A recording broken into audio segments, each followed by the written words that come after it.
नमस्कार प्रिय विद्यार्थियों, मैं लक्ष्मीकांत शर्मा आज की इस कक्षा में आप सभी का हार्दिक अभिनंदन करता हूं, स्वागत करता हूं। प्रिय विद्यार्थियों, आज की इस कक्षा में हम अध्ययन करेंगे NCERT पाठ्यक्रम द्वारा निर्धारित कक्षा 10 के लिए व्याकरण खंड से वाक्य विचार। इस कक्षा के दौरान हम अध्ययन करेंगे वाक्य की परिभाषा, वाक्य के प्रमुख तत्व, वाक्य के प्रमुख अंग, वाक्य के प्रमुख भेद, वाक्य विग्रह। इन सभी बातों का हम क्रमवार तरीके से अध्ययन करेंगे। तो शुरू करते हैं आज की अपनी ये कक्षा। आशा है आप पूरी कक्षा को ध्यान से पढ़ने का प्रयास करेंगे, समझने का प्रयास करेंगे और अपनी प्रतिक्रिया ज़रूर देंगे। तो शुरू करते हैं आज की अपनी कक्षा वाक्य विचार। सबसे पहले हम बात करें वाक्य की कि वाक्य होता क्या है। वाक्य होता है एक ऐसा शब्द समूह जो किसी क्रम विशेष में संयोजित होता है, क्योंकि केवल मात्र शब्दों के संयोजन से ही शब्दों को यदि एक जगह संयोजित करेंगे तो वो ही वाक्य का रूप नहीं हो सकता है। तो वाक्य का रूप वो कब लेगा? जब शब्द पद का रूप लेगा और वो विशेष क्रम में संयोजित होंगे। यानी वाक्य संरचना के लिए जो अन्वय और पदक्रम होता है उसके अनुसार यदि शब्द संयोजित होंगे तो वह वाक्य का रूप कहलाएगा। तो यहाँ पर कह सकें कि वक्ता द्वारा अपने मनोभावों को व्यक्त करने के लिए जिस शब्द समूह को काम में लिया जाता है वही वाक्य कहलाता है। यहाँ पर आप स्क्रीन पर देख भी सकते हैं। साथ के साथ मैं ये कहना चाहूँगा कि आप इस कक्षा के दौरान जो कुछ आपको पढ़ाया जा रहा है उसको अपनी अभ्यास पुस्तिका में ज़रूर उतारते जाएं, ताकि आपको किसी प्रकार की कोई समस्या न हो और बाद में यदि समझना हो तो आप आसानी से अपने अभ्यास पुस्तिका की नोट्स को लेख को दोहरा सकें, याद कर सकें। तो यहाँ पर आप देख सकते हैं कि जिस शब्द समूह से वक्ता या लेखक का पूर्ण अभिप्राय श्रोता या पाठक को समझ में आ जाए उसे वाक्य कहते हैं। वक्ता या श्रोता जिस शब्द समूह को काम में लेता है अपने मनोभावों को व्यक्त करने के लिए उसे ही क्या कहा जाता है? वाक्य कहा जाता है। दूसरे शब्दों में यदि बात करें तो आप नीचे देख सकते हैं कि विचार को पूर्णता प्रकट करने वाली एक क्रिया से युक्त पद समूह को ही क्या कहा जाता है? वाक्य। अब बात यह है कि अगर परीक्षा में हमसे प्रश्न पूछा जाता है कि वाक्य क्या है, वाक्य के प्रमुख भेदों को स्पष्ट कीजिए, वाक्य क्या है, वाक्य के प्रमुख अंगों को स्पष्ट कीजिए, तो हमें वाक्य की परिभाषा क्या लिखनी है? तो वाक्य की परिभाषा आप लिख सकते हैं, जो कि बड़े अक्षरों में आप देख सकते हैं, स्क्रीन पर लिखी हुई है। आप देख करके इसको उतार सकते हैं।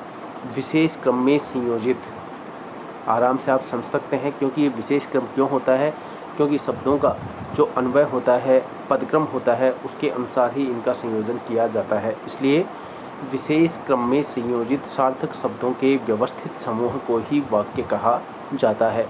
यही परिभाषा आपको लिखनी है, इसी परिभाषा को आपको ध्यान में रखना है। वाक्य की सबसे सटीक और सुंदर परिभाषा हम कह सकते हैं, सरल शब्दों में हम इसको कह सकते हैं कि विशेष क्रम में संयोजित सार्थक शब्दों के व्यवस्थित समूह को वाक्य कहते हैं। यहाँ पर एक शब्द मैंने काम में लिया है, सार्थक। अब ये सार्थक शब्द ही मैंने यहाँ पर क्यों काम में लिया? क्योंकि हिंदी में अर्थ के आधार पर यदि शब्दों के भेदों की हम बात करें तो दो प्रकार के शब्द चलते हैं। एक होता है सार्थक शब्द और दूसरा होता है निरर्थक शब्द। हिंदी शब्दकोश में सार्थक शब्दों को ही स्थान दिया गया है, निरर्थक शब्दों का कोई स्थान नहीं है। जैसे मान लीजिए हम निरर्थक शब्दों की बात करें कि निरर्थक शब्द होते क्या हैं, तो आप देख सकते हैं। जैसे मान लीजिए हम उदाहरण बात करें, चाय शब्द है जो कि एक सार्थक शब्द है, एक पेय पदार्थ का अर्थ व्यक्त करता है। लेकिन इसके साथ में यदि हम काम में ले लेते हैं वाय, कलश के साथ हम काम में ले लेते हैं वलस, तो ये शब्द के साथ में जो हम निरर्थक शब्द काम में लेते हैं, इन शब्दों का हिंदी शब्दकोश में कोई स्थान नहीं है। इन शब्दों का कोई उत्पत्ति, कोई अर्थ निश्चित नहीं है। अतः ऐसे शब्दों से हमें बचना चाहिए। तो यहाँ पर परिभाषा पर आप गौर करें कि विशेष क्रम में संयोजित सार्थक शब्दों के व्यवस्थित समूह को ही क्या कहा जाता है? वाक्य कहा जाता है। तो वाक्य की परिभाषा स्पष्ट है। वाक्य की अब जैसे मान लीजिए विशेष क्रम में संयोजित कैसे, एक उदाहरण यहाँ पर दिया गया है। आप इस उदाहरण से समझ सकते हैं कि विजय खेल रहा है, बालिका नाच रही है। इसमें आप गौर करेंगे तो आप समझ सकते हैं, जैसे इसमें एक शब्द दिया गया है विजय, दूसरा शब्द दिया गया है खेल, तीसरा शब्द दिया गया है रहा, एक बालिका नाच रही, ये शब्द यहाँ दिए गए हैं। यदि इन शब्दों के साथ ये सहायक क्रिया नहीं लगाई जाती है, जो सहायक क्रिया दी गई है ये नहीं लगाई जाती, तो क्या ये वाक्य का रूप होता? ये वाक्य का रूप नहीं होता। फिर ये एक शब्द समूह मात्र होता जो कि एक पूर्ण अर्थ को व्यक्त नहीं करता। अर्थ की पूर्णता के लिए यहाँ पर सहायक क्रिया को काम में लिया गया है कि जैसे विजय खेल रहा है, तो खेल रहा है लगाते ही ये सारे के सारे शब्द पद का रूप ले लेते हैं और वाक्य का पूर्ण अर्थ व्यक्त करने में सक्षम हो जाते हैं, अपने पूर्ण भाव को व्यक्त करने में ये सक्षम हो जाते हैं। जैसे बालिका नाच रही, बालिका नाच रही, अगर इन तीन शब्दों को ही हम व्यवस्थित क्रम में नहीं रखें या इनका क्रम उल्टा सीधा कर दें तो वो वाक्य का रूप नहीं हो सकता है, क्योंकि वाक्य तभी होगा जब उनको एक निश्चित क्रम में संयोजित करेंगे और वो एक निश्चित अर्थ को व्यक्त करेंगे, तभी वो वाक्य का रूप हो सकता है। आचार्य विश्वनाथ ने अपने साहित्य दर्पण में लिखा है, तो यहाँ पर आप लिख सकते हैं परिभाषा, आप ये लिखेंगे विशेष क्रम में संयोजित सार्थक शब्दों के व्यवस्थित समूह को वाक्य कहते हैं। ये परिभाषा आपको लिखनी। इसके साथ ही यदि दूसरी परिभाषा की हम बात करें तो ये परिभाषा भी आप लिख सकते हैं। आचार्य विश्वनाथ के अनुसार क्या परिभाषा है, तो यहाँ पर दे रखा है वाक्यम शात योग्यताकांक्षा, दोबारा से बोल रहा हूँ, वाक्यम शात योग्यताकांक्षा आसक्ति युक्त पदोच्चय, अर्थात नीचे दे रखा है, आप इसको समझ सकते हैं। अर्थात क्या हुआ कि वाक्य ऐसे पद समूह का नाम है जिसमें योग्यता, आकांक्षा और आसक्ति, आसक्ति मतलब निकटता, समीपता, ये तीनों मौजूद हों, उसे वाक्य कहा जाता है। अब यहाँ पर जो ये तीन चीज़ दिए गए हैं, योग्यता, आकांक्षा और आसक्ति, ये होते क्या हैं? तो ये हैं वाक्य के तत्व। वाक्य किन किन तत्वों से मिलकर के वाक्य बनता है, किन किन तत्वों की उपलब्धता होना जरूरी है, वाक्य में क्या क्या होना आवश्यक है। तो यहाँ पर अब देखते हैं, सबसे पहले हम चर्चा करते हैं वाक्य के अनिवार्य तत्व। तो यहाँ पर देखिए, वाक्य में अनिवार्यतः मुख्यतः 6 तत्व होते हैं। 6 तत्वों में हम बात करें, सबसे पहले हम बात करें सार्थकता की। तो सार्थकता का अर्थ होता है ऐसे शब्दों का प्रयोग करना जिनका कोई निश्चित अर्थ निकलता हो। शब्दकोश के अनुसार ऐसे शब्द जिनका व्याकरण के नियमानुसार उनका कोई विशिष्ट अर्थ निकलता हो, ऐसे शब्दों का प्रयोग करना। एक बार औपचारिक रूप से मैं इनको समझाने का प्रयास करता हूँ। दूसरा है योग्यता। आपने वाक्य में जो शब्द काम में लिए हैं, जो भाव व्यक्त किए हैं, तो जो शब्द आपने काम में लिए वो आपके भावों को अर्थ के अनुसार व्यक्त करने की शक्ति, सामर्थ्य रखते हों, उसको कहते हैं योग्यता। आकांक्षा होता है इच्छा। इच्छा से यहाँ पे मतलब है कि वाक्य में मौजूद शब्दों में एक शब्द को पढ़ने के बाद दूसरे शब्द को पढ़ने की जो तीव्र उत्कंठा होती है, वो होती है आकांक्षा। तो किसी भी वाक्य में आकांक्षा तत्व का होना बहुत ज़रूरी है, क्योंकि तीव्र उत्कंठा होगी तभी हम पूर्ण वाक्य के भाव को पढ़ने का प्रयास करेंगे, समझने का प्रयास करेंगे। तो ये होती है आकांक्षा। इसी प्रकार होती है निकटता। वाक्य में जिन शब्दों को आपने काम में लिया है, उन शब्दों में परस्पर निकटता या सामीप्यता का जो भाव है वो होना चाहिए। इसको कैसे समझें?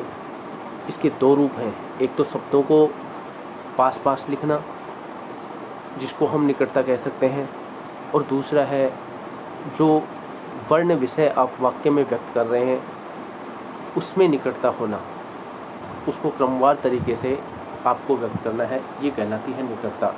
क्रम होता है कि हिंदी में शब्द संयोजन के दौरान हमने पढ़ा कि वाक्य में शब्दों का जो क्रम होता है वो किस क्रम में होता है। तो सबसे पहले कर्ता, फिर कर्ता का पूरक, कर्म, कर्म का पूरक, क्रिया, क्रिया का पूरक, सहायक क्रिया, क्रिया विशेषण, ये सारे के सारे जो क्रम दिए गए हैं उस क्रम के अनुसार इन शब्दों का संयोजन करना कहलाता है क्रम या पदक्रम। इनको पदक्रम भी कहा जाता है और अन्वय होता है शब्दों का संयोजन। तो यहाँ पर अब हम इनको अलग अलग तरीके से समझने का प्रयास करते हैं। तो सबसे पहले हम बात करते हैं सार्थकता पर। आप इनको लिख भी सकते हैं, साथ के साथ मैं पुनः बोल रहा हूँ कि सार्थकता होती क्या है। सार्थक का मतलब होता है अर्थ के साथ, अर्थात ऐसे शब्दों का प्रयोग जिनका कोई विशिष्ट अर्थ निकलता हो। तो सार्थकता वाक्य का प्रमुख गुण है। किसी भी वाक्य में सार्थक शब्दों का प्रयोग उस वाक्य को प्रभावी और विशेष बनाता है। यदि आपके वाक्य में निरर्थक शब्द हैं, सार्थक शब्दों का अभाव है, तो आपका वाक्य प्रभावी नहीं होगा, आपके वाक्य में गुणवत्ता नहीं होगी। तो इसके लिए आवश्यक है कि वाक्य में सार्थक शब्दों का ही प्रयोग हो, तभी वाक्य भावाभिव्यक्ति के लिए सक्षम होगा। यहाँ पर आप ये देख भी सकते हैं, इनको अलग रूप में आप समझ सकते हैं, उतार सकते हैं। तो सार्थकता का अर्थ हमारे सामने स्पष्ट है कि सार्थकता को समझने के लिए फिर से मैं एक बार बोल देता हूँ कि वाक्य में केवल ऐसे शब्दों का प्रयोग करना जिनका कोई व्याकरण के या शब्दकोश के नियमानुसार उनकी उत्पत्ति एवं कोई विशिष्ट अर्थ का पता चलता हो, व्यक्त करते हों, ऐसे शब्दों का ही हमें प्रयोग करना चाहिए। जैसे यहाँ पर देखिए, राम रोटी पीता है। आप इस उदाहरण से आप समझ सकते हैं कि यहाँ रोटी पीना सार्थकता का बोध नहीं कराता है। राम रोटी पीता है, ये सार्थकता का बोध नहीं कराता है, क्योंकि रोटी खाई जाती है। सार्थकता की दृष्टि से यह वाक्य अशुद्ध माना जाएगा। इसलिए वाक्य को हम शुद्ध वाक्य का दर्जा कब दे सकते हैं, जब वाक्य में ये जो 6 के 6 तत्व दिए गए हैं, इनका सही प्रयोग हुआ है, तो हम उस वाक्य को शुद्ध वाक्य का रूप मान सकते हैं। अन्यथा आपका वाक्य अशुद्ध रूप में हो सकता है। वाक्य में क्या क्या अशुद्धियाँ होती हैं, इन चीज़ों को हम पूर्व कक्षाओं में पढ़ चुके हैं कि वाक्य शुद्धि का जो बिंदु था, उसके दौरान हमने ये पढ़े क्या क्या गलतियाँ होती हैं। क्रिया संबंधी गलती होती है, लिंग संबंधी गलती होती है, वचन संबंधी गलतियाँ होती हैं, निपात संबंधी गलतियाँ होती हैं, और जो वर्तनी संबंधी गलती होती है। ये बहुत से प्रकार की गलतियाँ हैं। संज्ञा, सर्वनाम, विशेषण, क्रिया विशेषण, इनसे संबंधित कोई गलती हो सकती है। कई प्रकार की अशुद्धियाँ होती हैं जिनको हम वाक्य शुद्धि के दौरान पढ़ सकते हैं। तो यहाँ पर बात करते हैं, तो यदि इस वाक्य में हम सार्थक वाक्य की बात करें कि राम रोटी पीता है, इसी वाक्य को यदि हम सार्थक रूप में लिखना चाहें तो हम इस वाक्य को कैसे लिख सकते हैं? इस वाक्य को हम लिख सकते हैं राम रोटी खाता है, जैसा कि आप यहाँ पर देख भी सकते हैं और आप इसको उतार सकते हैं। तो ये वाक्य होगा सार्थक वाक्य। अन्यथा यदि आपके वाक्य में अर्थ की कमी है तो वो वाक्य अशुद्ध माना जाएगा। यहाँ पर आप देखिए कि वाक्य को पढ़ते ही पाठक के मस्तिष्क में वाक्य की सार्थकता उपलब्ध हो जाती है। यदि शब्द हमने सार्थक काम में लिए हैं तो वाक्य के पढ़ते ही उन शब्दों का अर्थ हमारे दिमाग में स्थिर होने लगता है। तो कहने का आशय है कि वाक्य का यह तत्व रचना की दृष्टि से अनिवार्य है। वाक्य रचना करते समय हमें इस तत्व का विशेष ध्यान रखना होता है कि वाक्य में जहाँ तक हो सके हमें सार्थक शब्दों का ही प्रयोग करना चाहिए। अब दूसरे तत्व की बात करते हैं, योग्यता की, कि वाक्य में सार्थक शब्दों के भाषानुकूल जिन सार्थक शब्दों का आपने प्रयोग किया है, जिस भाषा के शब्दों का आपने प्रयोग किया है, उनके अनुसार ही क्रमबद्ध होने के साथ साथ उनमें योग्यता अनिवार्य तत्व है। प्रसंग के अनुकूल भावों का बोध कराने वाली योग्यता या क्षमता उन शब्दों में होनी चाहिए। इसके अभाव में भी आपका वाक्य अशुद्ध माना जाएगा। यहाँ पर एक उदाहरण के द्वारा हम इसको बेहतर तरीके से समझ सकते हैं। कैसे? तो यहाँ पर देखिए, जैसे हिरण उड़ता है, एक उदाहरण दिया गया है, हिरण उड़ता है। तो ये प्रसंगानुकूल प्रयोग नहीं है, भाषानुकूल प्रयोग नहीं है, ये योग्यता तत्वों का इसमें अभाव है। क्योंकि यहाँ पर आप इसको देख सकते हैं कि हिरण और उड़ने की परस्पर योग्यता नहीं है, परस्पर संबंध नहीं है, अतः यह वाक्य अशुद्ध है। यहाँ पर उड़ता के स्थान पर यदि चलता शब्द काम में लिया जाता तो ये वाक्य शुद्ध होता, या फिर लिखते दौड़ता तो ये वाक्य शुद्ध वाक्य की श्रेणी में होता। इसलिए हमें इस बात का विशेष ध्यान रखना होता है कि वाक्य लिखते या बोलते समय मुख्य रूप से निम्नलिखित बातों पर निश्चित रूप से हमें ध्यान देना चाहिए। तो देखिए कौन सी बातों पर? पदक्रम से संबंधित यानी पद प्रकृति विरुद्ध नहीं हो। किन किन बातों का ध्यान रखना चाहिए? हमें 2 बातों का ध्यान रखना चाहिए, जिसमें पहली बात है पद प्रकृति विरुद्ध न हो। हर एक पद की अपनी प्रकृति, स्वभाव या धर्म होता है। यदि कोई कहे कि मैं आग खाता हूँ, हाथी ने दौड़ में घोड़े को पछाड़ दिया, तो उक्त दोनों पदों की प्रकृतिगत योग्यता की कमी है। क्यों है कमी? क्योंकि आग खाई नहीं जा सकती है और हाथी घोड़े से तेज दौड़ नहीं सकता है। तो यहाँ पर ये बात करें कि हर एक पद की अपनी एक प्रकृति होती है, अपना एक स्वभाव होता है, अपना एक धर्म होता है और उसके अनुसार ही उसका अर्थ स्पष्ट होता है। तो हमें इस बात का विशेष ध्यान रखना होता है। यदि इन शब्दों की जगह पर ये कहा जाता कि मैं आम खाता हूँ, तो आम खाता हूँ आम खाने के काम में आता है, इसलिए ये वाक्य योग्यता की दृष्टि से सही है। इसमें आपको किसी प्रकार की कोई दिक्कत नहीं होगी।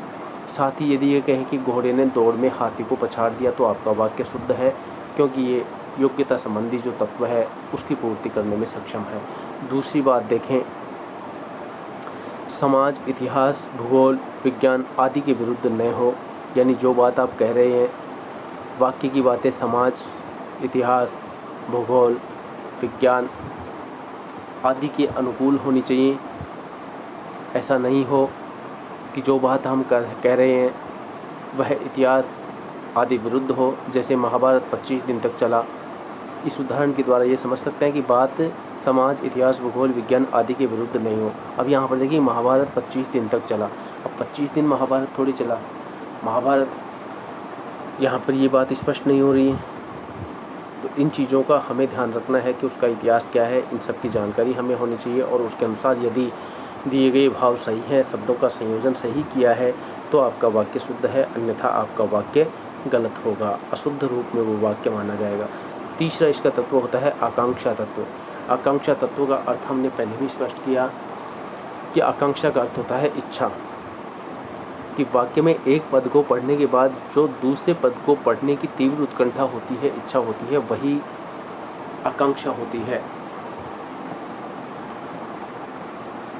यदि वाक्य में आकांक्षा शेष रह जाती है तो उसे अधूरा वाक्य माना जाता है, क्योंकि उससे अर्थपूर्ण रूप से अभिव्यक्त नहीं हो पाता है।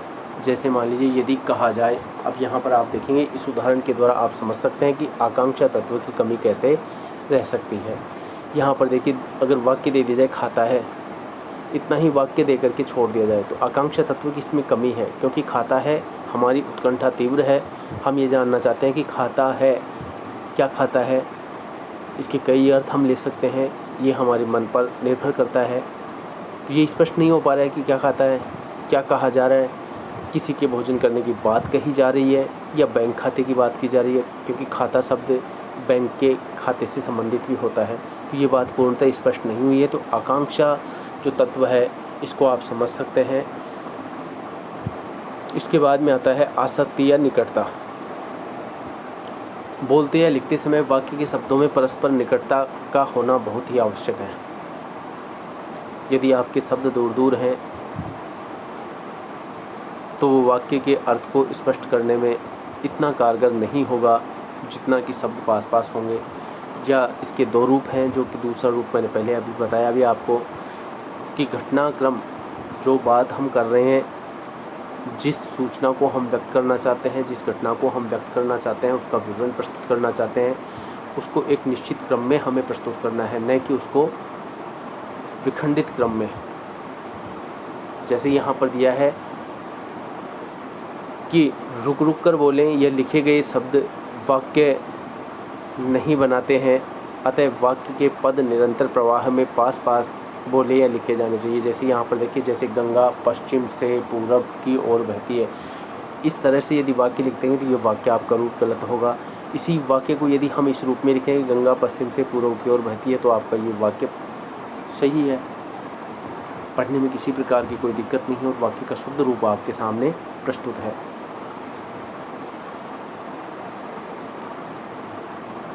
अब यहाँ पर आप देखिए कि घेरे के अंदर पदों के बीच की दूरी, समयांतराल असमान होने के कारण वे अर्थग्रहण खो देते हैं, जबकि नीचे उन्हीं पदों को समान दूरी पर प्रवाह में रखने के कारण वे पूर्ण अर्थ को दे रहे हैं। इसलिए वाक्य को स्वाभाविक एवं आवश्यक बालाघात से बचाने के लिए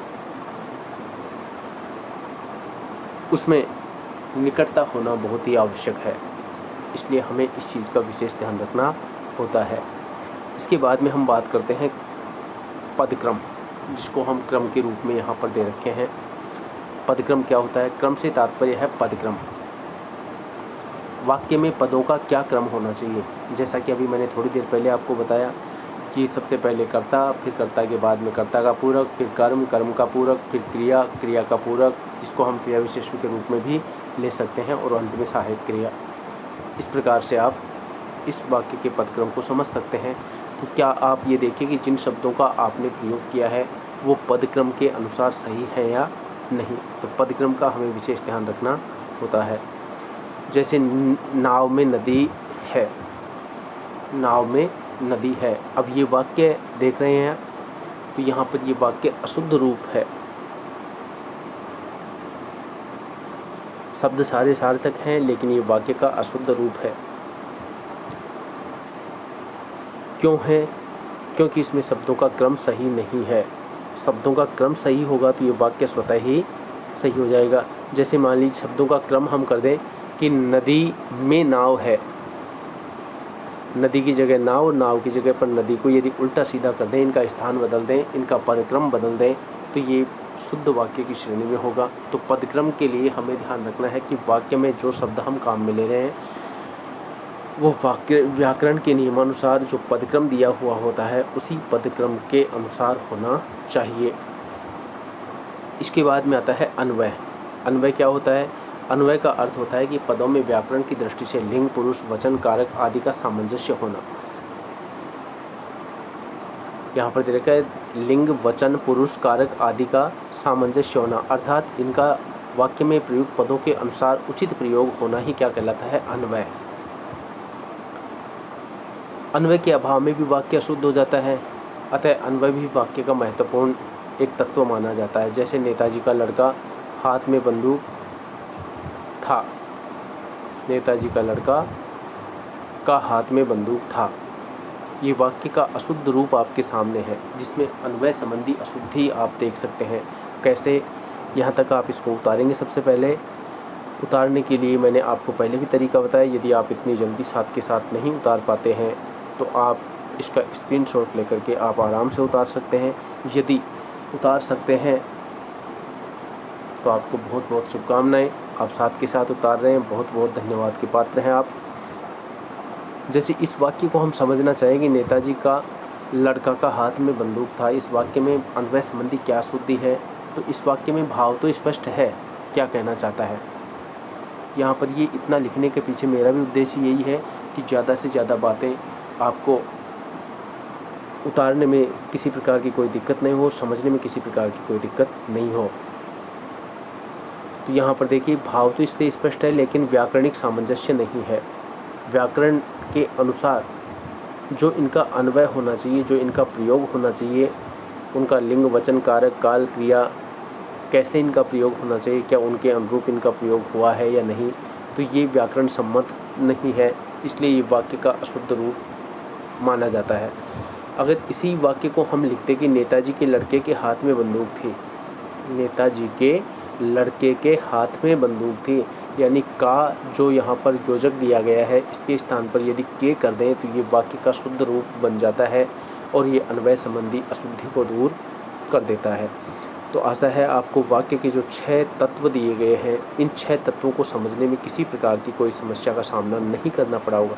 तो यहाँ तक तो थी बात वाक्य की परिभाषा और वाक्य के तत्वों की। यहाँ तक जो बात हमने बताई, जो पढ़ी, उसमें आपसे परीक्षा में प्रश्न पूछा जा सकता है कि वाक्य की परिभाषा क्या है, परिभाषित कीजिए। तो आपको वाक्य की परिभाषा स्पष्ट करनी है। वाक्य के तत्वों से संबंधित प्रश्न आपसे परीक्षा में नहीं पूछा जाता है। यदि किसी प्रतियोगी परीक्षा में आप इसी बिंदु को पढ़ रहे हैं तो आपको अवश्य इनसे संबंधित कोई प्रश्न पूछा जा सकता है। बाकी कक्षा 10 के विद्यार्थियों के लिए माध्यमिक शिक्षा बोर्ड द्वारा जो परीक्षा ली जाती है उसमें तत्व से संबंधित प्रश्न नहीं पूछा जाता है। फिर भी यदि मान लीजिए पूछ भी लिया जाए तो हमें बताने में किसी प्रकार का कोई संकोच नहीं होना चाहिए। प्रश्न आपसे पूछ लिया जाए कि वाक्य के तत्व कितने होते हैं, तो हम बता सकते हैं वाक्य के 6 तत्व होते हैं, उनके नाम आप बता सकते हैं। अब चर्चा करते हैं जो कि सबसे महत्वपूर्ण है, इनसे संबंधित प्रश्न आपसे अक्सर पूछ लिया जाता है कि वाक्य के प्रमुख अंग कितने हैं, वाक्य के प्रमुख अंगों को स्पष्ट कीजिए।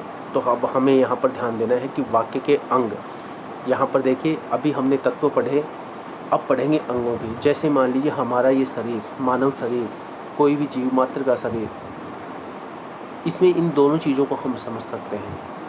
पहले होता है शरीर की संरचना। शरीर की संरचना करने के लिए सबसे पहले जो पंच तत्व होते हैं उनकी आवश्यकता होती है। अब इन्हीं पंच तत्व क्या है? क्षितिज जल पावक गगन समीरा, धरती आकाश अग्नि वायु पृथ्वी। ये जो 5 तत्व हैं, पृथ्वी आकाश जल अग्नि वायु,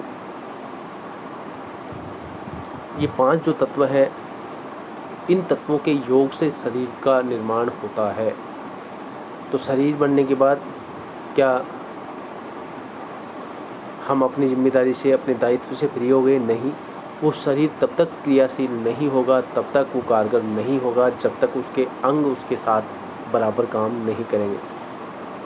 तो शरीर में जिस प्रकार से हाथ का काम होता है ज़रूरी कार्यों को निपटाना, कान का कार्य होता है सुनना, नाक का कान होता है सूंघ करके हमें अवगत कराना, आँख का काम होता है दृश्य देखना और हमें परिचित करवाना, पैर का कार्य होता है चलना।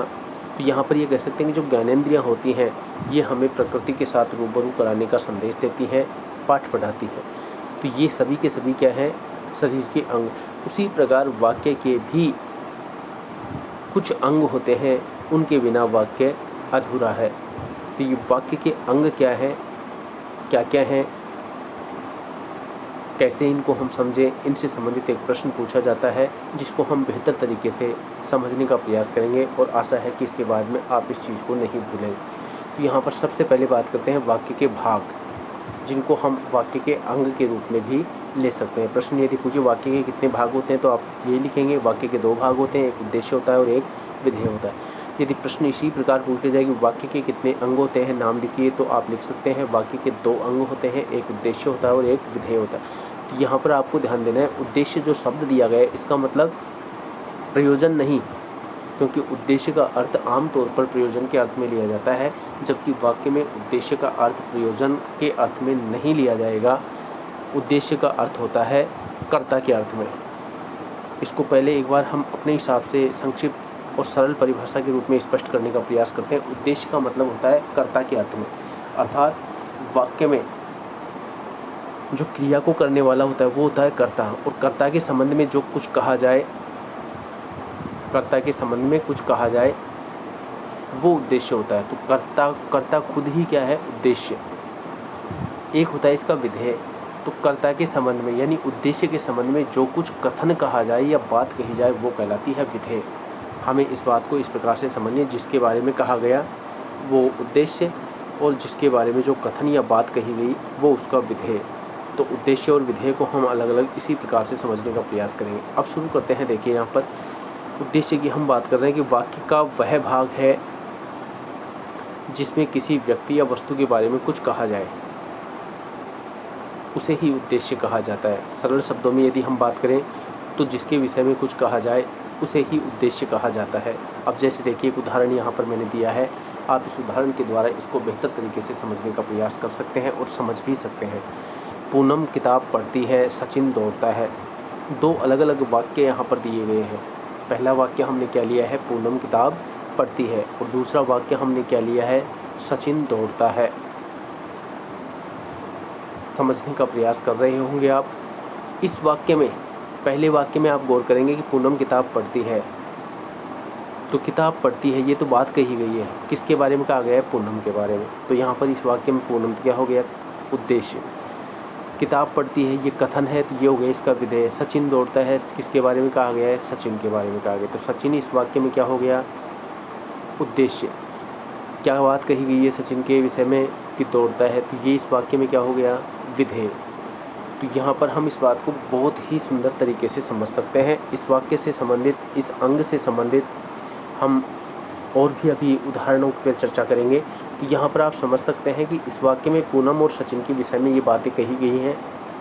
दोनों के विषय में कुछ न कुछ कथन कहा गया है, अतः ये दोनों ही उद्देश्य हैं। तो इनके अंतर्गत कर्ता और कर्ता का विस्तार आता है। जैसे परिश्रम करने वाला व्यक्ति सदा सफल होता है, इस वाक्य में कर्ता व्यक्ति है, उसका विस्तार है परिश्रम करने वाला। इसमें दोनों चीज़ों को सम्मिलित किया जाता है।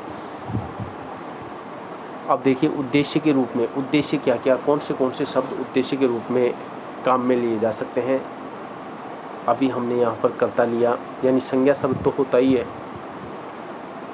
संज्ञा के साथ साथ और कौन से शब्द हैं जो उद्देश्य के रूप में प्रयुक्त हो सकते हैं। तो उद्देश्य के रूप में संज्ञा, सर्वनाम, विशेषण, क्रिया विशेषण और क्रिया द्योतक और वाक्य के जो अंश होते हैं, वाक्यांश जिनको हम बोलते हैं, वो भी सम्मिलित किए जा सकते हैं। जैसे मान लीजिए देखिए संज्ञा को हम इसको अलग अलग तरीके से इसको समझने का प्रयास करेंगे। जैसे संज्ञा की बात करें तो मोहन गेंद खेलता है, इसमें मोहन है। सर्वनाम तो मोहन उद्देश्य हो गया।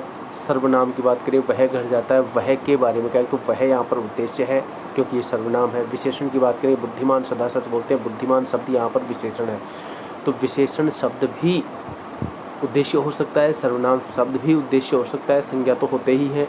फिर देखिए क्रिया विशेषण की हम बात करें कि क्रिया विशेषण शब्द भी क्या उद्देश्य हो सकते हैं। वाक्य का उद्देश्य क्रिया विशेषण शब्द भी हो सकता है। कैसे हो सकता है, हम इसको भी उदाहरण के द्वारा ही समझने का प्रयास करते हैं कि पीछे मत देखो, पीछे मत देखो।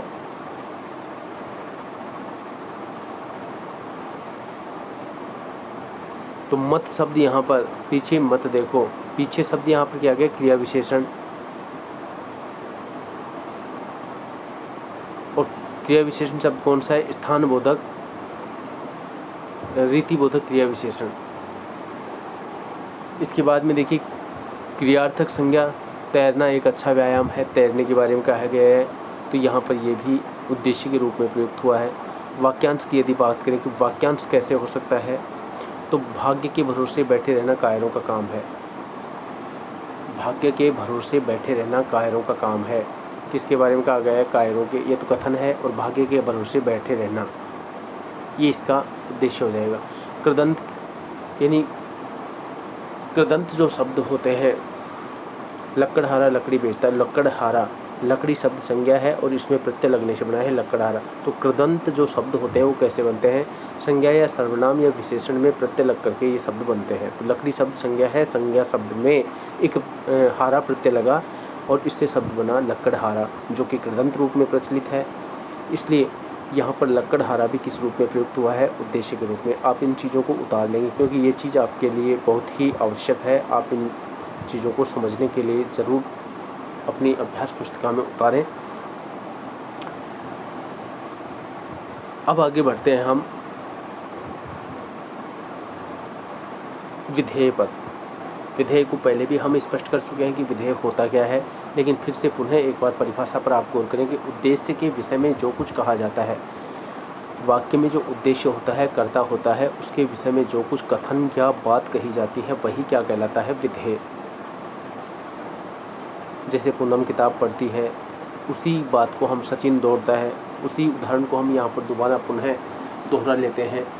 तो पूनम किताब पढ़ती है, तो पूनम के बारे में कहा गया, क्या कहा गया है, किताब पढ़ती है। तो किताब पढ़ती है यहाँ पर क्या हो जाएगा, किताब पढ़ती है, इसको आप यहाँ पर क्या कर सकते हैं, ये इसका विधेय हो जाएगा। इसी वाक्य में जिस किताब पढ़ती है विधेय है, क्योंकि पूनम उद्देश्य के रूप में कहा गया है, तो यहाँ पर किताब पढ़ती है ही क्या हो गया, इसका विधेय। दूसरे शब्दों में यदि हम इसको स्पष्ट रूप से कहना चाहें तो वाक्य में कर्ता जो कि उद्देश्य होता है, उसको अलग करने के बाद वाक्य में जो कुछ भी शेष रह जाता है वही विधेय कहलाता है। आप इसको भी याद रख सकते हैं। वाक्य में उद्देश्य को अलग करने के बाद जो कुछ शेष रह जाता है, अर्थात जो कथन शेष रह जाता है, उस कथन को ही क्या कहा जाता है, विधेय। इसके अंतर्गत क्या क्या आता है, इसके अंतर्गत आता है विधेय का विस्तार। जैसे लंबे लंबे बालों वाली लड़की अभी अभी एक बच्चे के साथ दौड़ते हुए उधर गई। लंबे लंबे बालों वाली लड़की अभी अभी एक बच्चे के साथ दौड़ते हुए उधर गई। इस वाक्य में विधेय गई का विस्तार है, अभी अभी एक बच्चे के साथ दौड़ते हुए। ये आप देख सकते हैं विधेय का विस्तार है, जबकि मूल रूप से तो विधेय क्या है, गई। अब गई का ही ये विस्तार है। यहाँ पर कुछ विशेष बात जो आपको ध्यान में रखनी है कि आज्ञासूचक वाक्यों में विधेय तो होता है। अर्थ के आधार पर जो वाक्य के भेद हम पढ़ेंगे उनमें पढ़ेंगे कि आज्ञार्थक वाक्य क्या होते हैं, आज्ञार्थक वाक्यों को हम कैसे पहचानें। ये सभी चीज़ें हम अपनी आज की इस कक्षा में अध्ययन करने वाले हैं। तो यहाँ पर ये बात विशेष ध्यान देने के लिए है कि आज्ञासूचक वाक्यों में विधेय तो होता है किंतु उद्देश्य छिपा होता है। जैसे वहाँ जाओ, खड़े हो जाओ, वाक्य पर गौर करेंगे, समझने का प्रयास करेंगे कि जैसे वहाँ जाओ, खड़े हो जाओ, इन दोनों वाक्यों में जिसके लिए आज्ञा दी गई है वह उद्देश्य अर्थात वहाँ न जाने वाला तुम और खड़े हो जाओ तुम या आप अर्थात उद्देश्य दिखाई नहीं पड़ रहा है बल्कि छिपा हुआ है कि वहाँ जाओ। तो सिर्फ विधेय तो यहाँ पर दे दिया गया है लेकिन उद्देश्य यहाँ पर लुप्त है। तो यहाँ पर यही बात स्पष्ट करना चाहते हैं कि आज्ञार्थक वाक्य, क्योंकि दोनों में आदेश का भाव है, ऐसा कोई भी वाक्य हो जो आज्ञार्थक वाक्य की श्रेणी में आता है उसमें उद्देश्य होता है लेकिन उद्देश्य लुप्त होता है, केवल विधेय प्रकट रूप में हमारे सम्मुख होता है। तो आप इसको भी उतार लेंगे और एक विशेष जो टिप्पणी है इसको आप अपने अभ्यास पुस्तिका में अलग से इसको स्थान देंगे। आगे बढ़ते हैं। विधेय के जो प्रकार होते हैं ये आपसे पूछा नहीं जाता है, सिर्फ आपको समझाने के लिए यहाँ पर बताया जा रहा है। बल्कि आपसे प्रश्न तो सिर्फ इतना पूछा जाएगा कि उद्देश्य वाक्य के अंग कितने हैं, या ये पूछा जा सकता है उद्देश्य एवं विधेय को स्पष्ट कीजिए, उद्देश्य और विधेय में क्या अंतर है ये पूछा जा सकता है आपसे। लेकिन ये प्रकार का जो बिंदु है ये आपको सिर्फ समझ के लिए दिया जा रहा है, न कि आपके प्रश्नों के लिए। आपसे उद्देश्य और विधेय के जो प्रकार हैं, भेद है, उनसे संबंधित किसी प्रकार का कोई प्रश्न नहीं पूछा जाता है। तो यहाँ पर विधेय होते हैं दो प्रकार के, एक होता है साधारण विधेय और दूसरा होता है जटिल विधेय। जटिल का मतलब जिसको कठिन विधेय के रूप में भी हम देख सकते हैं। तो साधारण विधेय की बात करेंगे, साधारण विधेय में केवल एक क्रिया होती है। सबसे सीधी परिभाषा के रूप में हम इसको समझना चाहें तो साधारण विधेय कहाँ होता है, जहाँ वाक्य में केवल एक क्रिया हो वहाँ पर होता है साधारण विधेय। जैसे वह लिखती है, वह तो इसमें क्या हो गया, उद्देश्य। लिखती है एक क्रिया है, ये हो गया इसका विधेय। तो एक क्रिया वाले जितने भी जो वाक्य हैं वो सभी साधारण विधेय की श्रेणी में आते हैं। और दूसरा होता है जटिल विधेय, जब विधेय के साथ पूरक शब्द प्रयुक्त होते हैं। जब विधेय के साथ पूरक शब्द प्रयुक्त होते हैं तो विधेय को जटिल विधेय माना जाता है। अभी कैसे पूरक के रूप में आने वाला शब्द, अभी हमने पहले एक उदाहरण पढ़ा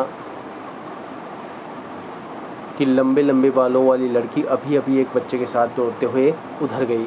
अब इस वाक्य में हमने अभी पढ़ा कि मूल रूप से जो विधेय था वो तो थक गई, लेकिन अभी अभी और एक बच्चे के साथ दौड़ते हुए, ये इसका पूरक का, ये इसका विस्तार है, विधेय का विस्तार। ये जो स्थिति है ये होती है जटिल विधेय के अंतर्गत। तो इस प्रकार से हम इसको नीचे दी गई तालिका के माध्यम से समझने का प्रयास करते हैं। तो वाक्य के दो अंग, एक उद्देश्य और एक विधेय।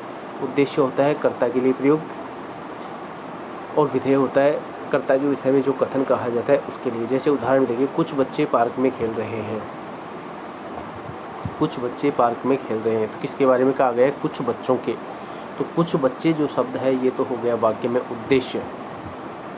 पार्क में खेल रहे हैं, ये पूरा का पूरा जो कथन है, जो शेष बच गया उद्देश्य को अलग करने के बाद जो हिस्सा हमारे पास बच गया वो हो गया इसका विधेय। कि रात को आने वाली गाड़ी सुबह तक नहीं पहुंची, क्या किसके बारे में कहा गया है, गाड़ी के बारे में, कि रात को आने वाली गाड़ी, क्योंकि ये गाड़ी उद्देश्य का ही पूरक है। रात को आने वाली क्या है, उद्देश्य का ही पूरक, तो इसलिए गाड़ी के बारे में कहा जा रहा है, लेकिन ये इसका पूरक है, इसके साथ संयोजित है। तो यहाँ तक रात को आने वाली गाड़ी पूरा का पूरा जो वाक्यांश है ये क्या हो गया, उद्देश्य। सुबह तक नहीं पहुँची, ये इसका विधेय हो गया, क्योंकि ये कथन इसके बारे में कहा गया है। इसी प्रकार तीसरे उदाहरण के द्वारा हम इसको समझने का प्रयास करें तो परिश्रमी व्यक्ति सफल होता है। किसके बारे में कहा गया है, व्यक्ति के बारे में। परिश्रमी क्या है, उद्देश्य का विस्तार। उद्देश्य का विस्तार है ये। तो यहाँ तो परिश्रमी व्यक्ति क्या हो गया, उद्देश्य सफल होता है, ये इसके बारे में बात कही गई है, कथन कहा गया है, तो ये हो गया इसका विधेय। इसी प्रकार हम इसको एक अलग उदाहरण के द्वारा और समझने का प्रयास करते हैं कि वीर हनुमान ने लंका में आग लगा दी। किसके बारे में कहा गया है, वीर हनुमान के बारे में। तो वीर हनुमान तो हो गया इसमें उद्देश्य, और लंका में आग लगा दी हो गया इसका विधेय। और एक उदाहरण देखिए, उसके चाचा जी अपने कमरे में किताब पढ़ रहे हैं। उसके शब्द यहाँ पर दिया है, उसके चाचा जी। चाचा जी जो क्या है, उसके हैं विस्तार, तो उसके चाचा जी तो हो गया उद्देश्य, और अपने कमरे में किताब पढ़ रहे हैं, ये पूरा पूरा जो कथन है ये हो गया इसका विधेय। जैसे गाय घास खाती है, तो इसमें गाय के बारे में कहा गया है, ये उद्देश्य हो गया, घास खाती है, विधेय हो गया। सफ़ेद गाय हरी घास खाती है, तो सफ़ेद गाय, तो ये गाय सफ़ेद, तो गाय के बारे में कहा गया है, सफ़ेद इसका पूरक है, विस्तारक है। तो सफ़ेद गाय तो हो गई इसका उद्देश्य, और हरी घास खाती है इसका विधेय।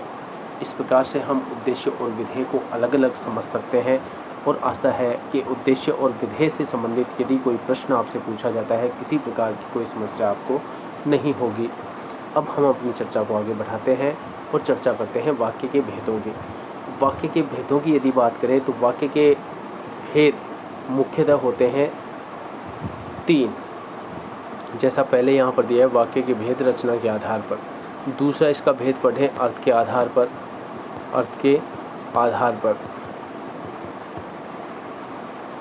तीसरा इसका भेद पढ़ें तो क्रिया के आधार पर। अब क्रिया के आधार पर वाक्य क्या होते हैं, क्रिया के आधार पर हमने वाच्य पढ़े हैं, तो वाच्य के जो रूप हैं वो क्रिया के आधार पर वाक्य के भेदों के अंतर्गत ही आता है। अब वाच्य के अंतर्गत हमने पढ़े हैं 3 वाच्य होते हैं, कर्तृवाच्य, कर्मवाच्य और भाववाच्य। कर्तृवाच्य कहाँ होता है, कर्मवाच्य कहाँ होता है और भाववाच्य कहाँ होता है, ये वाच्य का जो बिंदु था पूर्व कक्षा में हमने पढ़ भी लिया है। फिर भी संक्षिप्त जानकारी के लिए मैं यहाँ पर आपको एक बार दोहरा देता हूँ कि वाच्य का मतलब होता क्या है, कि हमें वाक्य में ये देखना है कि वाक्य में जो क्रिया हुई है उसका प्रयोग किसके अनुसार हुआ है, किसके अनुसार हुई है, क्योंकि वाक्य में कर्ता भी होता है, कर्म भी होता है। अब हमें ये देखना है कि यदि क्रिया का प्रयोग वाक्य में मौजूद कर्ता के अनुसार हुआ है, अर्थात जैसा रूप कर्ता का है वैसा ही रूप क्रिया का है। यदि कर्ता पुल्लिंग एकवचन है और क्रिया भी इसी प्रकार की है तो वाक्य कर्तृवाच्य। यदि वाक्य में क्रिया का प्रयोग वाक्य में मौजूद शब्द जो कर्म शब्द होता है,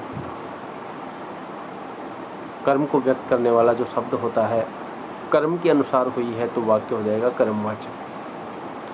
कर्तृवाच्य और कर्मवाच्य में एक पहचानने के लिए एक हल्का सा अंतर ये भी देख सकते हैं कि अंग्रेजी में आप एक्टिव वॉइस और पैसिव वॉइस का एक बिंदु पढ़ते हैं।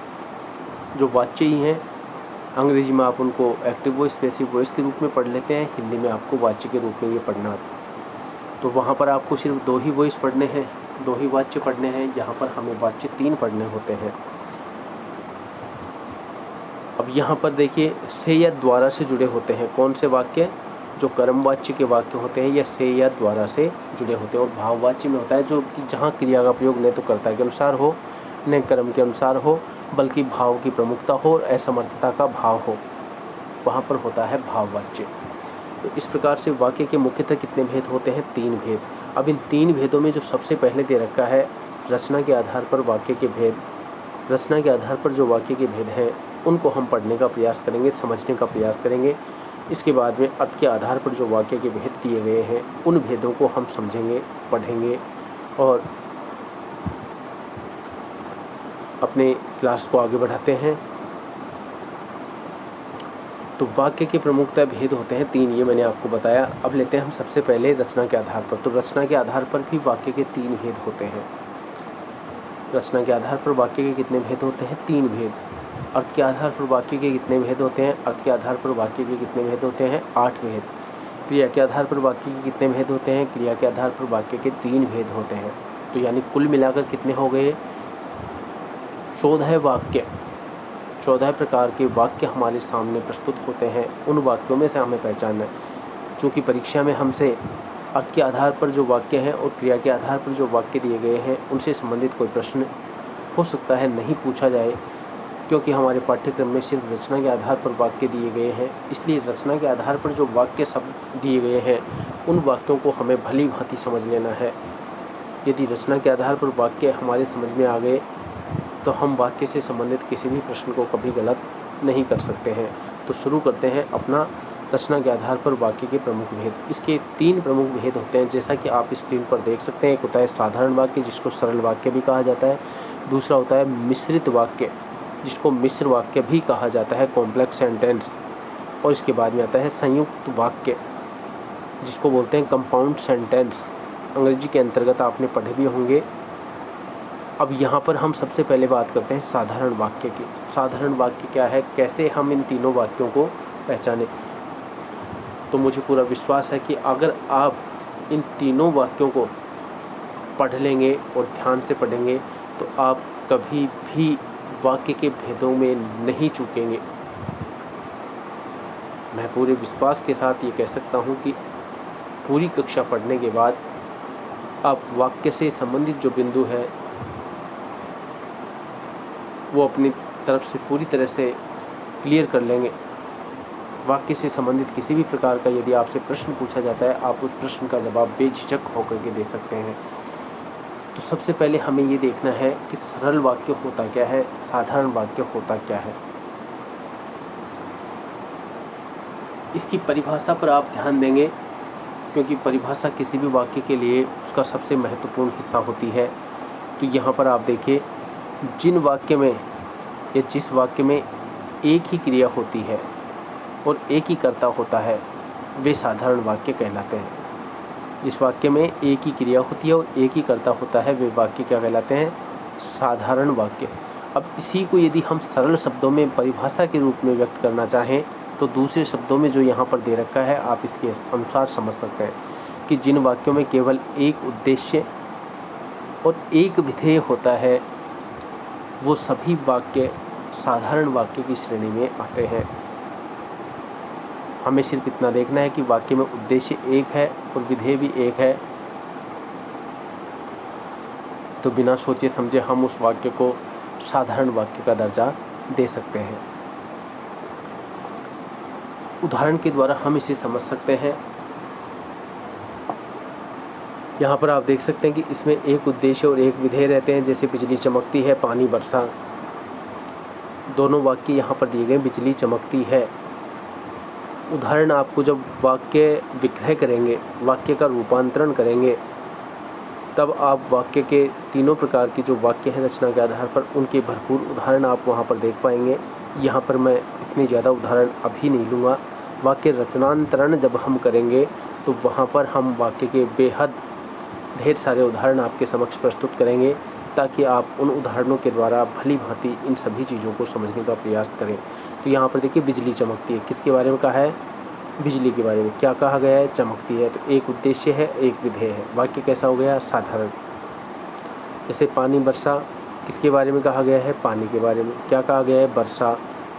तो पानी इसमें उद्देश्य एक है और वर्षा इसमें क्या है, विधेय, जो भी एक है। तो एक उद्देश्य और एक विधेय जहाँ पर होता है वहाँ पर होता है वाक्य साधारण वाक्य। तो इन दोनों वाक्यों में एक एक उद्देश्य अर्थात कर्ता और विधेय दोनों एक एक हैं, तो ये दोनों के दोनों वाक्य साधारण वाक्य की श्रेणी में आएंगे। मिश्र वाक्य क्या होता है, मिश्र वाक्य को हम कैसे पहचानें। तो मिश्र वाक्य को पहचानने में किसी प्रकार की कोई समस्या नहीं है। परिभाषा की जहाँ तक हम बात करें तो परिभाषा पर आप गौर करेंगे, जिस वाक्य में एक से अधिक वाक्य मिले हों, इसको साथ के साथ आप उतारने का प्रयास भी करेंगे परिभाषा को। जिस वाक्य में एक से अधिक वाक्य मिले हों किंतु एक प्रधान उपवाक्य तथा शेष आश्रित उपवाक्य हों, वही मिश्रित वाक्य कहलाता है। परिभाषा को एक बार फिर से बोल रहा हूँ, जिस वाक्य में एक से अधिक वाक्य मिले हों किंतु एक प्रधान उपवाक्य हो तथा शेष आश्रित उपवाक्य हो, वह मिश्रित वाक्य कहलाता है। अब यहाँ पर देखिए, इसको सीधे सरल शब्दों में हम परिभाषा के रूप में यदि व्यक्त करना चाहें तो हम ऐसे भी कर सकते हैं। जिस वाक्य में मुख्य उद्देश्य और मुख्य विधेय के अलावा एक से अधिक समापिका क्रियाएं हों, उसे मिश्र वाक्य कह सकते हैं। तो मुझे लगता है कि आपके लिए जो प्रथम परिभाषा है वो ज़्यादा श्रेष्ठ होगी और उस परिभाषा को आप ज़्यादा ढंग से समझ सकते हैं। ये तो परिभाषा। यदि मिश्र वाक्य क्या है, तो परिभाषा आपको यही लिखनी है। लेकिन मिश्र वाक्य को हम पहचाने कैसे, क्योंकि मुझे लगता है कि परिभाषा से आप वाक्य को नहीं पहचान पाएंगे। तो परिभाषा से आप वाक्य की पहचान नहीं कर पाएंगे, इसलिए हमें ये करना है कि मिश्र वाक्य को हम पहचाने कैसे। तो मिश्र वाक्य को पहचानने के लिए इसकी कुछ पहचान दिए गए हैं जिनको हमें ध्यान में रखना है। यहाँ पर देखिए, आप देखेंगे जिन वाक्यों में एक प्रधान मुख्य उपवाक्य हो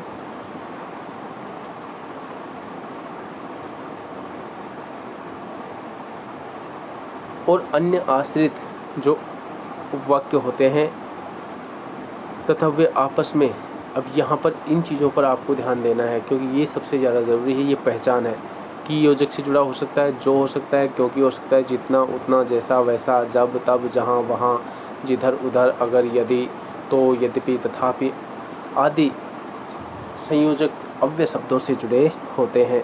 तो वाक्य के बीच में यदि दो वाक्यों को जोड़ने के लिए इन शब्दों का कहीं काम में लिया गया है, कहीं प्रयोग हुआ है, तो वो वाक्य कैसा होगा? मिश्र वाक्य की श्रेणी में होगा। तो परिभाषा हमें याद रखनी है, साथ ही हमें ध्यान रखना है इसके जो अव्यय शब्द होते हैं, संयोजक अव्यय, इन शब्दों को, यदि ये शब्द हमारे ध्यान में है तो इन शब्दों को देखते ही हम तुरंत आसानी से कह सकते हैं कि ये वाक्य मिश्र वाक्य की श्रेणी में है, साधारण वाक्य की श्रेणी में है या संयुक्त वाक्य की श्रेणी में है।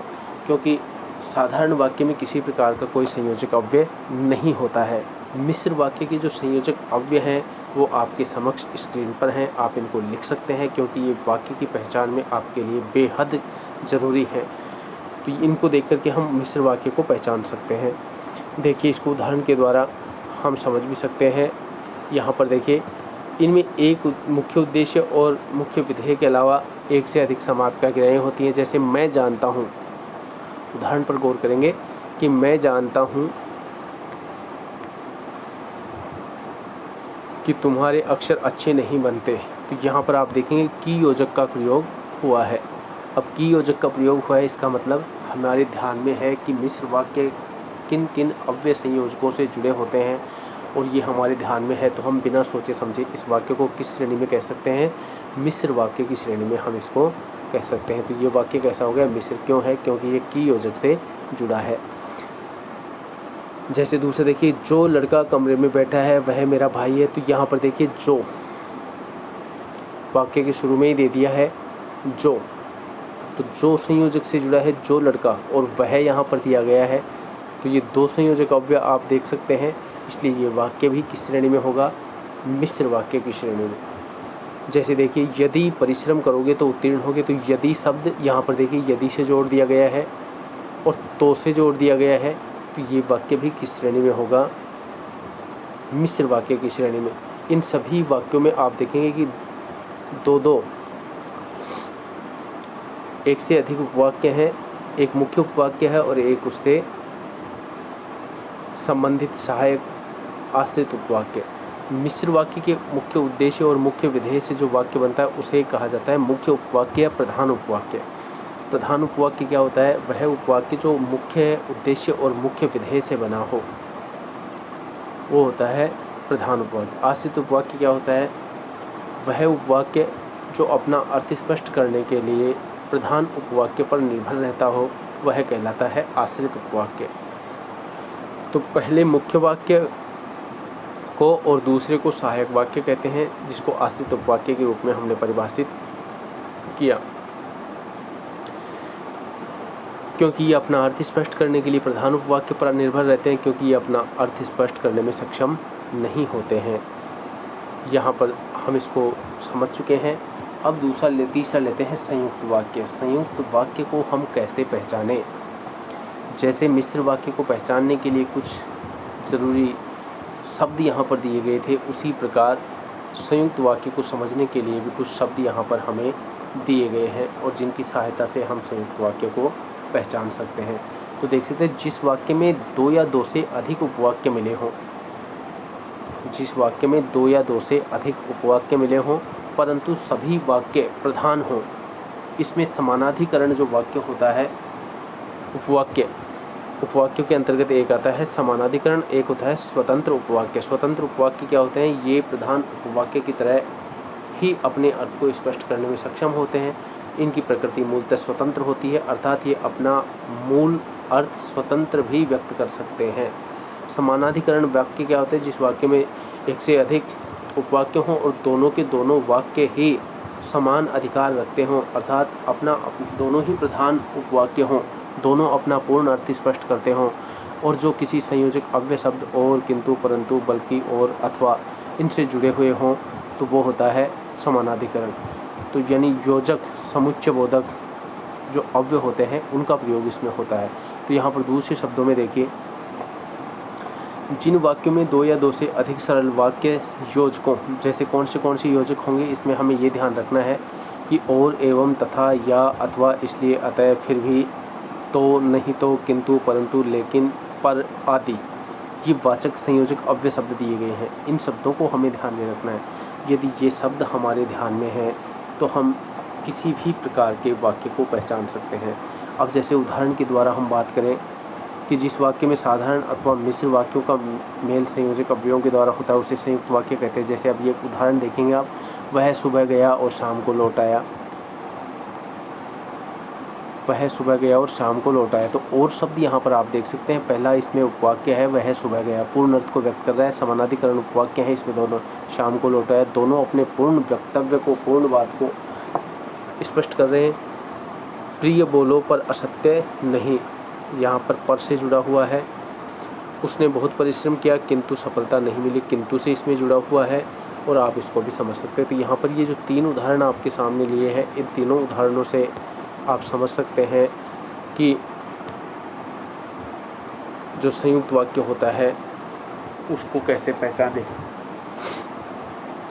तो संयुक्त वाक्य उस वाक्य समूह को कहते हैं जिसमें दो या दो से अधिक सरल वाक्य अथवा मिश्र वाक्य अव्यय द्वारा संयुक्त हो, जुड़े हुए हों। संयुक्त का मतलब होता है जुड़ना। इस प्रकार के वाक्यों में वाक्य लंबे और आपस में उलझे हुए होते हैं। जैसे फिर एक उदाहरण देखिए, मैं रोटी खाकर लेटा कि पेट में दर्द होने लगा। अब इसमें पहले इस वाक्य को आप बहुत ही ढंग से समझने का प्रयास करेंगे। मैं रोटी खाकर लेटा, प्रधान उपवाक्य, की योजक से जोड़ दिया कि पेट में दर्द होने लगा। अगर ये वाक्य यहाँ तक ही होता तब तो ये मिश्र वाक्य होता, क्योंकि की योजक से जुड़ा हुआ है। लेकिन मिश्र वाक्य के साथ इसको और भी जोड़ दिया, और योजक से, और वाक्य को आगे बढ़ा दिया कि दर्द इतना बढ़ा कि फिर इसके आगे मिश्र हो गया।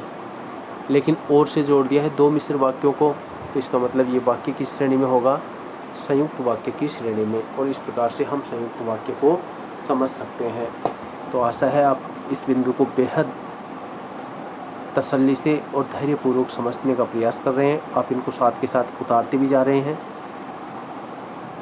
अब देखते हैं आगे वाक्य के भेद में जो दूसरा भेद है, अर्थ के आधार पर वाक्य। अर्थ के आधार पर वाक्य के मुख्यतः 8 भेद माने गए हैं। 8 भेद कौन से हैं? जिसमें एक आता है सरल वाक्य, जिसको अफर्मेटिव सेंटेंस कहा जाता है। पहला कौन सा होता है? सरल वाक्य, जिसको अफर्मेटिव सेंटेंस कहा जाता है, आप देख सकते हैं। दूसरा है निषेधात्मक वाक्य, जिसको नेगेटिव सेंटेंस कहा जाता है। ये सारे के सारे सेंटेंस आपने अंग्रेजी में पढ़े भी होंगे।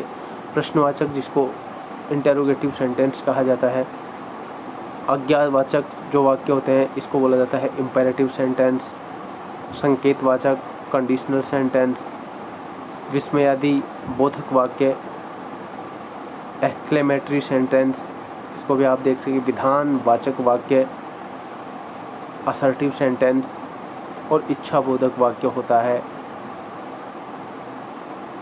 इस प्रकार से कुल मिलाकर के 8 वाक्य के जो भेद होते हैं, ये अर्थ के आधार पर दिए गए हैं। अब इन भेदों को हम कैसे समझें, कैसे पढ़ें, ये हमें अब देखना है। तो सबसे पहले बात करते हैं सरल वाक्य, अफर्मेटिव सेंटेंस। वे वाक्य जिनमें कोई बात साधारण ढंग से कही जाए, जिसको विधि वाक्य भी कहा जाता है।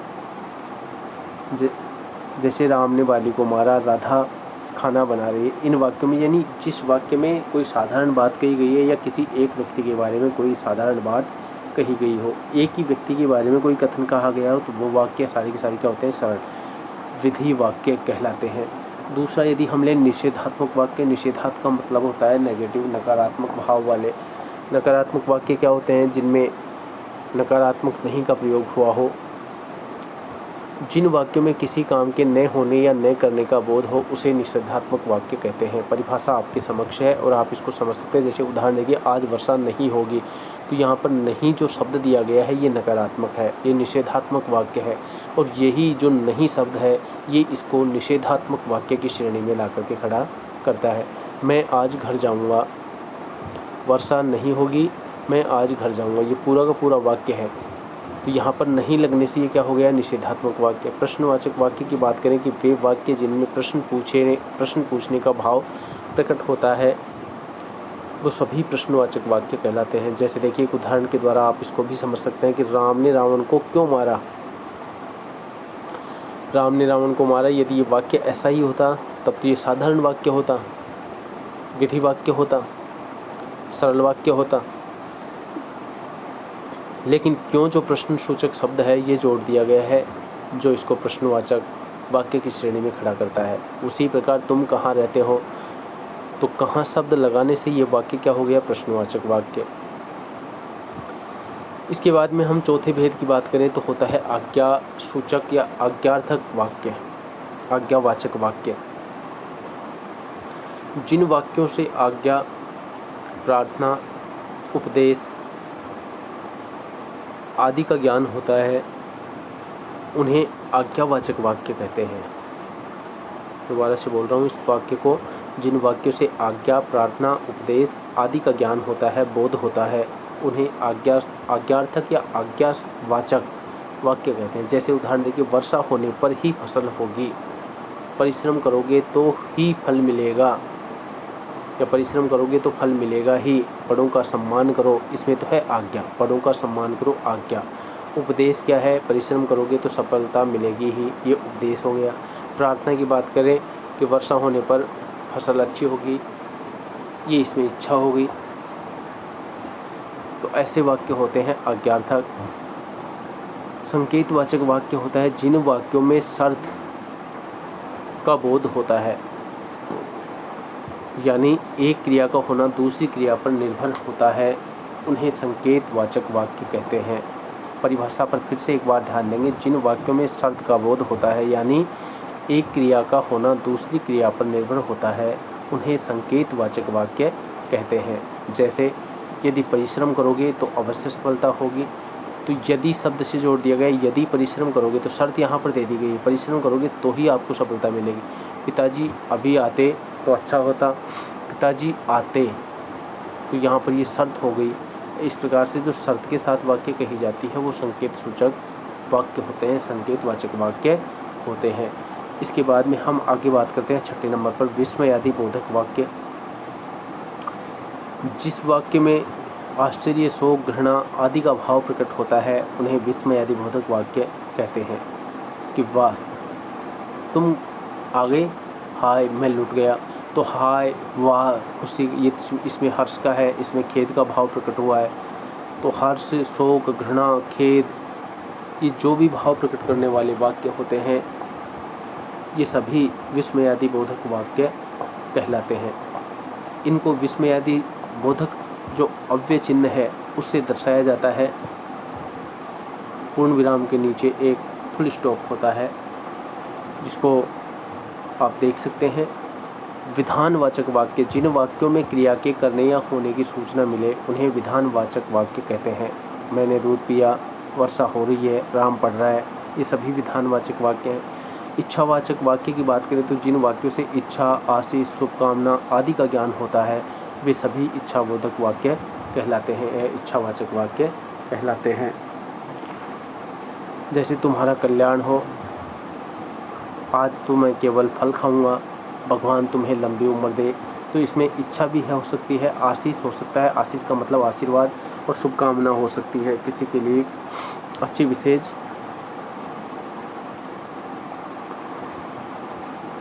अब करते हैं हम बात वाक्य विग्रह पर। वाक्य के विभिन्न अंगों को अलग किए जाने की प्रक्रिया को ही क्या कहा जाता है? वाक्य विग्रह। इसको अलग किस प्रकार से किया जाता है? इसको दो प्रकार से किया जाता है। एक तो संक्षिप्त विश्लेषण, इसको वाक्य विश्लेषण भी कहा जाता है। तो वाक्य विश्लेषण दो रूपों में किया जाता है, एक संक्षिप्त विश्लेषण होता है और एक होता है विस्तृत विश्लेषण। संक्षिप्त विश्लेषण में हमें क्या बताना होता है कि वाक्य के अंदर जो उपवाक्य प्रयुक्त हुए हैं उनका भेद बता करके हमें उनको स्पष्ट करना होता है। विस्तृत जो विश्लेषण होता है उसमें हमें वाक्य में प्रयुक्त जो शब्द हैं उनका परिचय देना होता है, स्पष्ट करना होता है कौन सा उसमें उद्देश्य है, कौन विधेय है, कौन कर्ता है, कौन कर्ता का पूरक है, कौन कर्म है, कौन सा शब्द कर्म का पूरक है, कौन सा क्रिया है, कौन सा शब्द क्रिया का पूरक है, ये सारी चीज़ें बतानी होती है। तो ये इस प्रकार से अलग अलग करने की जो पृथक पृथक करने की प्रक्रिया होती है इसको हम वाक्य विक्रय भी कह सकते हैं और वाक्य विश्लेषण भी कह सकते हैं। तो इसे वाक्य विभाजन या वाक्य विश्लेषण भी कहा जाता है। सरल वाक्य का विग्रह करने पर एक उद्देश्य और एक विधेय बनते हैं। संयुक्त वाक्य में से योजक को हटाने पर दो स्वतंत्र उपवाक्य यानी दो सरल वाक्य हमें मिल जाते हैं। इस प्रकार से हम इसको समझ सकते हैं। लेकिन अब हमें बात करनी है वाक्यों का रूपांतरण, जिसको हम रचनांतरण भी कर रहे थे। और मैंने वहाँ पर आपको ये कहा भी था कि वाक्य का जो रूपांतरण हम पढ़ेंगे, रचनांतरण हम पढ़ेंगे, तब हम इन सभी वाक्यों के उदाहरण और पढ़ेंगे। तो यहाँ पर हम बात करते हैं वाक्य परिवर्तन करते समय हमें क्या क्या बातें ध्यान में रखनी चाहिए। तो सबसे पहले बात करें कि वाक्य परिवर्तन करते समय हमें निम्नलिखित बातें ध्यान में रखनी चाहिए। आप इसको उतार लेंगे अपनी नोटबुक में कि केवल वाक्य रचना बदलनी चाहिए, उसका अर्थ नहीं बदलना चाहिए। जो वाक्य आपको दिया गया है वो जिस भी श्रेणी का है, वो साधारण है, संयुक्त है या मिश्र है, या अर्थ के आधार पर जिस श्रेणी का वाक्य दिया गया है वो उसी रूप में होना चाहिए। उसका सिर्फ रूप बदले, न कि उसका अर्थ उसका वही होना चाहिए, जबकि उस वाक्य का रूप बिल्कुल बदल जाना चाहिए। सरल वाक्यों को मिश्र वाक्य या संयुक्त वाक्य बनाते समय कुछ शब्द या संबंध बोधक अव्यय अथवा योजक आदि से जोड़ना पड़ता है, जैसे क्योंकि, की, और, इसलिए, तब आदि। ये चीज़ हमें ध्यान रखनी है। संयुक्त मिश्र वाक्यों को सरल वाक्यों में बदलते समय योजक शब्दों और अव्ययों का लोप करना पड़ता है, जो कि हम अभी उदाहरण के द्वारा समझने का प्रयास करेंगे, कैसे इनको जोड़ना है और कैसे हमें इनको हटाना है। आशा है आप इसको समझने का प्रयास करें। तो सबसे पहले हम ले रहे हैं सरल वाक्य से संयुक्त वाक्य में परिवर्तन, यानी साधारण वाक्यों का हम किस में परिवर्तन कर रहे हैं, संयुक्त वाक्य में। साधारण वाक्य देखिए, सबसे पहले एक उदाहरण दिया गया है कि अस्वस्थ रहने के कारण वह परीक्षा में सफल नहीं हो सका। अस्वस्थ रहने के कारण वह तो यहाँ पर क्या है, उद्देश्य। अस्वस्थ रहने के कारण ये क्या है, उद्देश्य का विस्तार। तो अस्वस्थ रहने के कारण वह, ये तो क्या हो गया, उद्देश्य। परीक्षा में सफल नहीं हो सका, ये इसका हो गया विधेय। एक उद्देश्य एक विधेय है, बीच में किसी प्रकार के कोई योजक से नहीं जुड़ा है, सिर्फ एक ही वाक्य है, एक ही वाक्य है जो मूल अर्थ को व्यक्त कर रहा है। तो ये तो हो गया साधारण रूप। मैं फिर से बोल रहा हूँ क्योंकि इसमें कहीं भी आपको दो वाक्य दिखाई नहीं दे रहे, साथ ही आपको कोई भी संयोजक अव्यय दिखाई नहीं दे रहा है। वह जो शब्द यदि आप संयोजक के रूप में देख रहे हैं तो ये आपकी भूल है, क्योंकि यहाँ पर वह संयोजक के रूप में नहीं है, बल्कि यहाँ पर ये कर्ता के रूप में प्रयुक्त हुई है, उद्देश्य के रूप में प्रयुक्त हुआ है, इसलिए आप इसको योजक नहीं मान सकते हैं। तो वाक्य का जो रूप दिया गया है ये है सरल वाक्य का रूप। यदि इसी वाक्य को हम संयुक्त वाक्य में बदलें तो इसको कैसे बदल सकते हैं, वह अस्वस्थ था और इसलिए परीक्षा में सफल नहीं हो सका। वह अस्वस्थ था और इसलिए परीक्षा में सफल नहीं हो सका। इसी वाक्य को आप दूसरे रूप में भी लिख सकते हैं।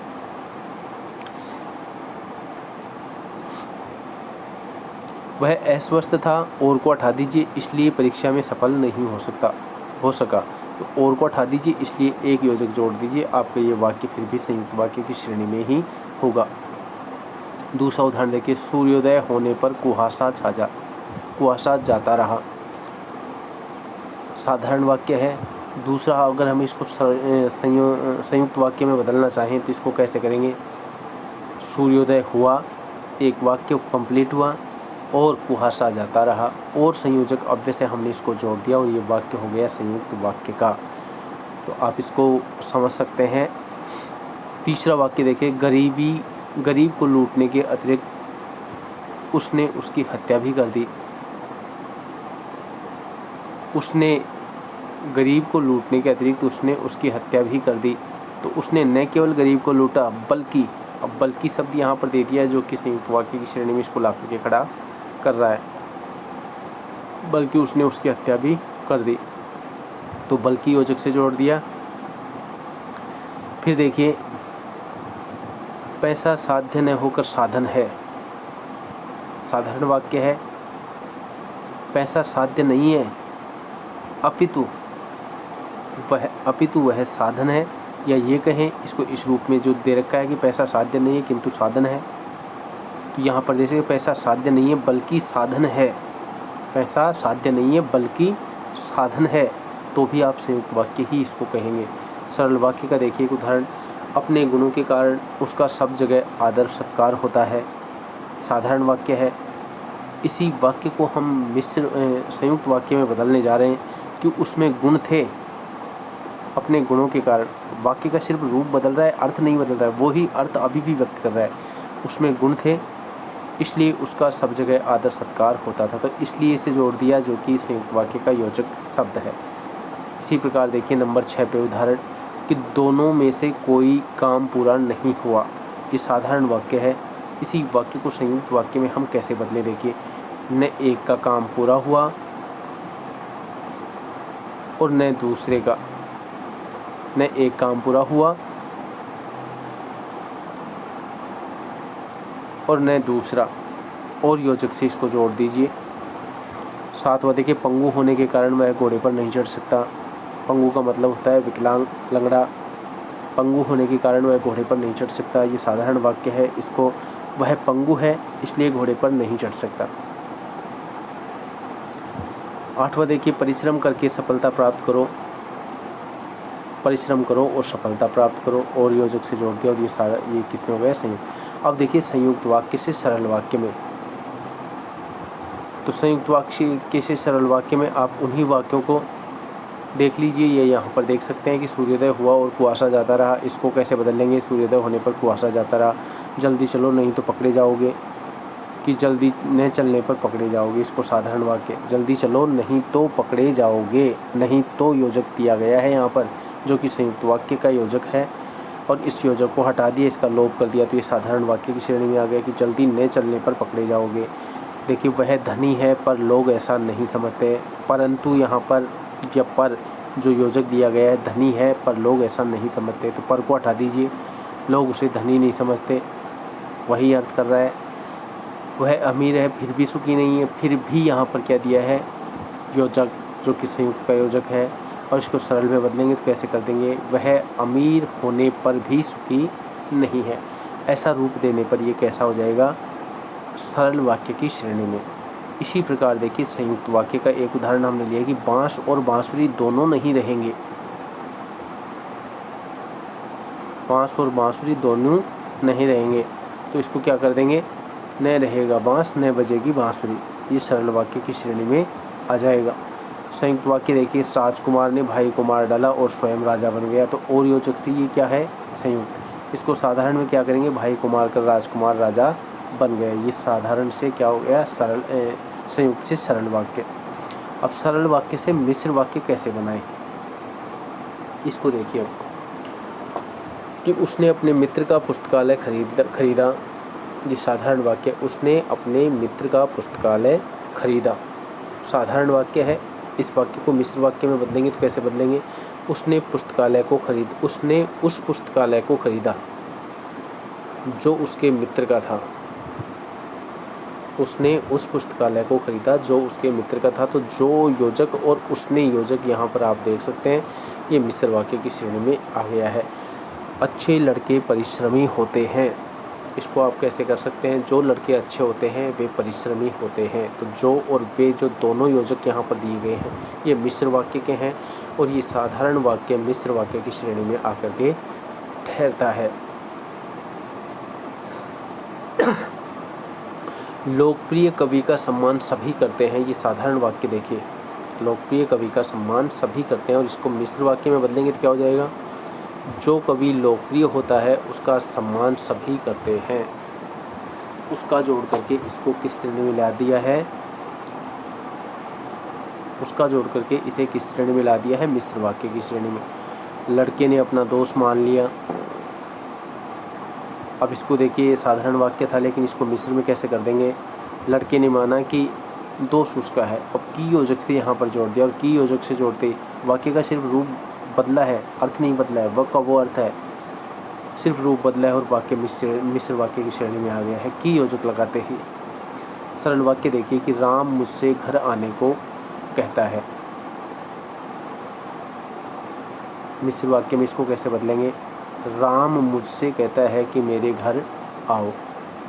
ये मिश्र वाक्य की श्रेणी में हो जाएगा।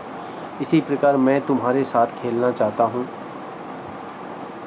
मैं चाहता हूँ कि तुम्हारे साथ खेलूँ, की योजक जोड़ करके हमने इसको क्या बना दिया है? मिश्र वाक्य। इसी प्रकार से आप बाकी के उदाहरणों को भी देख सकते हैं। मिश्र वाक्य से सरल वाक्य में उसने कहा कि मैं निर्दोष हूँ, ये मिश्र वाक्य है। उसने कहा एक उपवाक्य, और की इसमें योजक है कि मैं निर्दोष हूँ। इसको साधारण में बदलेंगे तो क्या हुआ? उसने स्वयं को निर्दोष घोषित किया या उसने स्वयं को निर्दोष बताया। ये वाक्य अगर इस रूप में हम लिखते हैं तो यही वाक्य किस रूप में हो जाएगा? सरल वाक्य की श्रेणी में। मुझे बताओ कि तुम्हारा जन्म कब और कहाँ हुआ था। ये मिश्र वाक्य का उदाहरण है। इसको सरल वाक्य में आप लेंगे तो तुम मुझे अपने जन्म का समय और स्थान बताओ। इसी प्रकार कोई भी उदाहरण आप ले सकते हैं कि जो छात्र परिश्रम करेंगे उन्हें सफलता अवश्य मिलेगी। ये मिश्र वाक्य का उदाहरण है। इसी वाक्य को हम सरल वाक्य की श्रेणी में रखना चाहते हैं तो हम क्या करेंगे कि परिश्रमी छात्र अवश्य सफल होंगे। इस प्रकार का इसका रूप देने पर यह वाक्य सरल वाक्य की श्रेणी में आएगा। इसी प्रकार आप दूसरा उदाहरण देख सकते हैं, यदि पानी नहीं बरसा तो सूखा पड़ जाएगा। यदि, जो कि मिश्र वाक्य का योजक है, पानी न बरसने पर सूखा पड़ जाएगा, और ऐसा करने से ये वाक्य हमारा सरल वाक्य की श्रेणी में आ जाता है। उसने कहा कि मैं निर्दोष हूँ, ये तो हमने देख लिया उदाहरण। यह निश्चित नहीं है कि वह कब आएगा, की योजक जुड़ रहा है तो ये मिश्र वाक्य है। इसको हम साधारण वाक्य में कैसे माने? उसके आने का समय निश्चित नहीं है। और इस प्रकार से हम मिश्र वाक्य को साधारण वाक्य में बदल सकते हैं। तो मुझे आशा है कि आज की इस कक्षा में आपको बेहद रोचक जानकारी मिली होगी। कुछ बातें जो आपके दिमाग में स्थायी नहीं थी, उनको आप समझने का प्रयास किए। इसी के साथ मैं लक्ष्मीकांत शर्मा आज की इस कक्षा से विदा लेता हूँ। तब तक के लिए आप सभी को नमस्कार। आपका दिन शुभ हो, मंगलमय हो। मैं आज की कक्षा से विदा लेता हूँ। धन्यवाद।